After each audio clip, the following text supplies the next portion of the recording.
रात के सबसे गहरे सन्नाटे में एक ऐसा चक्र चल रहा है जो पूरी दुनिया को घेरे हुए है। हर सुबह लाखों लोग एक ही वक्त पर उठते हैं और अपने सपनों को दरकिनार कर किसी और के विजन को पूरा करने के लिए निकल पड़ते हैं। इस निरंतर दौड़ में धीरे धीरे एक थकान घर कर लेती है। अपनी असली पहचान और खुद के लिए सोचे गए रास्ते ओझल होने लगते हैं। ये एक ऐसा घेरा है जिससे बाहर निकलना मुश्किल होता जाता है। पारंपरिक नौकरी के मैकेनिक्स को देखें तो एक बड़ा डिज़ाइन फ्लॉ साफ दिखता है। यहाँ आप मेहनत करते हैं लेकिन कंट्रोल आपके पास नहीं होता। आपकी मेहनत का पूरा फल एक सेंट्रल वॉल्ट की तरफ मोड़ दिया जाता है। आपके समय और निर्णयों की बागडोर दूसरों के हाथों में रहती है। ये स्ट्रक्चर एक कृत्रिम सीलिंग खड़ी कर देता है। आप चाहे जितनी भी एनर्जी लगा लें, उस सेंट्रल वॉल्ट से आपके पास केवल एक छोटा तय हिस्सा ही वापस पहुंचता है।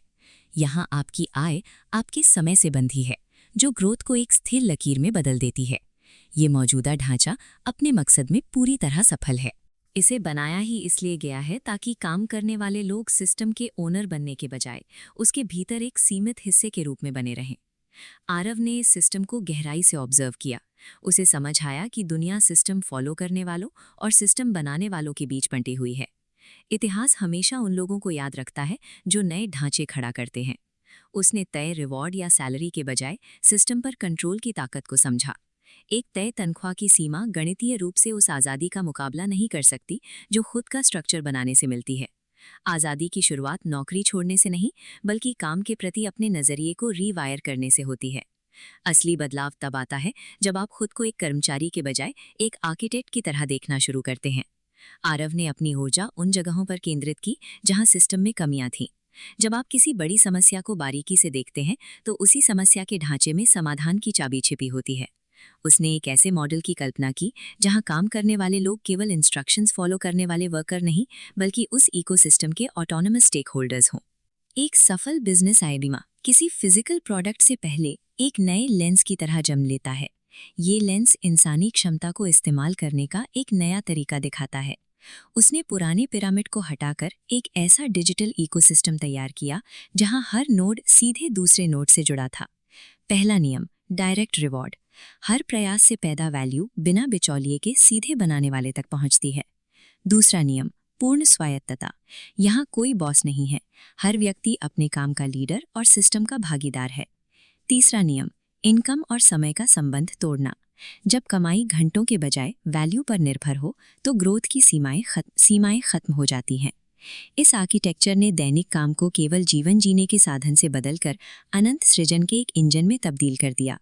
हकीकत में इसे उतारना आसान नहीं था। ना रिसोर्स थे, ना सपोर्ट। हर दिन नई विफलता और गिरता आत्मविश्वास सामने खड़ा होता था।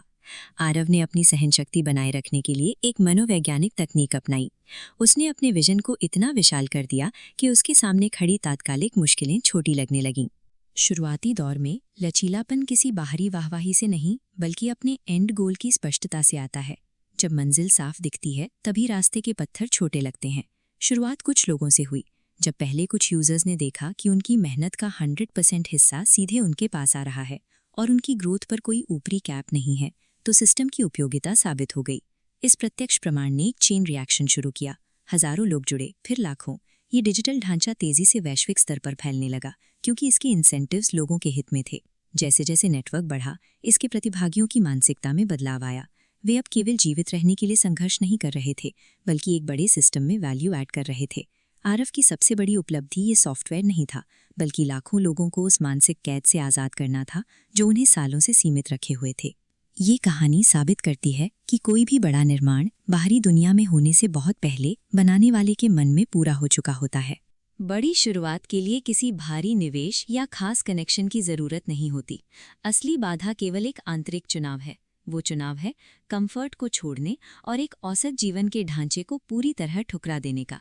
ये कठिन निर्णय है, लेकिन यही सफलता की एकमात्र अनिवार्य शर्त है।